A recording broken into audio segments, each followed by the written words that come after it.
sinigang but make it street food, why not? Wow. Magluluto po tayo today ng sinigang flavored calamares. So, kung mahilig kayo sinigang at calamares, pasok itong recipe natin today. Ang mga sangkap po, pusit, gatas, calamansi juice, asin, paminta, cooking oil, syempre, sinigang mix, all-purpose flour, cornstarch, paprika, onion powder at garlic powder. Ang paraan po ng pagluluto. Sa bowl po, paghahalu-haluin na natin ang gatas. Ayan yon. Calamansi juice, paminta at asin. Inilagay na natin ang ating pusit sa mixture na ito. Ibababad to sa loob po ng 20 minuto at ilalagay sa refrigerator. Ito po yan. Yan. Sa isa pang bowl, paghahalu-haluin po natin ang all-purpose flour. Ang ating pong cornstarch. Tingnan ko ng spatula, Dre. Ano tayo mga estudyante, mga good girl, nakikinig. Yes. Thank you, Go, Mama. Mama Dim. Tapos, ang laki. Ang laki. Ano na lang po? Kutsara na lang. Kutsara na lang. Laki. Gusto mo ng wood, mamili ka. Ayan. Choose your poison. Ito na lang po, Mama. Thank you po. So, titimplahan natin basically to. Paprika. Tapos, sinigang mix. Teka. Sinigang mix. Lagay na natin yung lahat. Onion powder. Go, Mama Dim. Parang napakaseryoso natin ngayon. Mahirap pa itong ginagawa natin. Mahirap lalo na kapag nanigas na mga.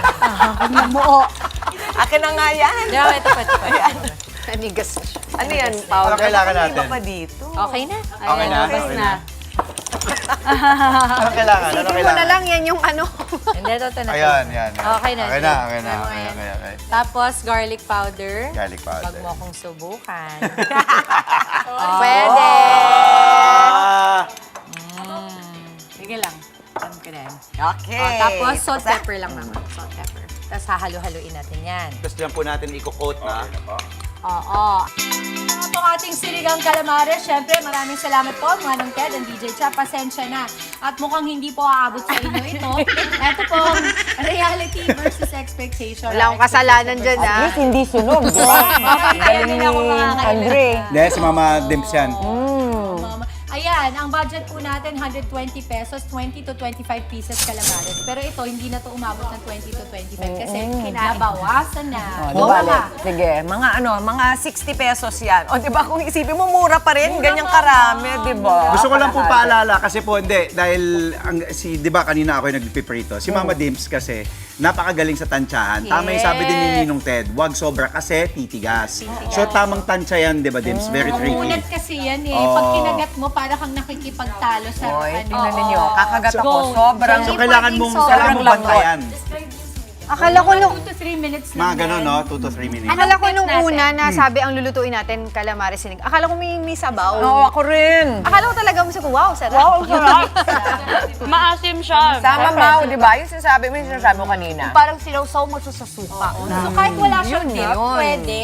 Sa mga kapatid po natin gustong mahilig magluto dyan, pwedeng i-flex ang inyong pong specialty dito. Mag-comment o private message po sa Good Morning Kapatid Facebook page para sa inyong special recipe. Bibida namin kayo dito at ang inyong recipe sa aming pong kusina. Kaya go, send nyo na. Parang okay ito pang snack, pika-pika. Ay, ang sarap. Try nyo to. Kampay, di ba? Ninong Ted, DJ Ito Ted, sa akin? tama po. Ayan, go! Nasaan pa natin? Tama po si Dimples, di na po aabot sa inyo to. Kami na po nagsasabi. Pasensya na po. Sa susunod na lang po nalulutuin namin. Paubos na po eh. Kukwento na lang namin yung lasa. Paano may kikwento kay DJ Cha pati kay Ninong Ted, Jel? Sarap.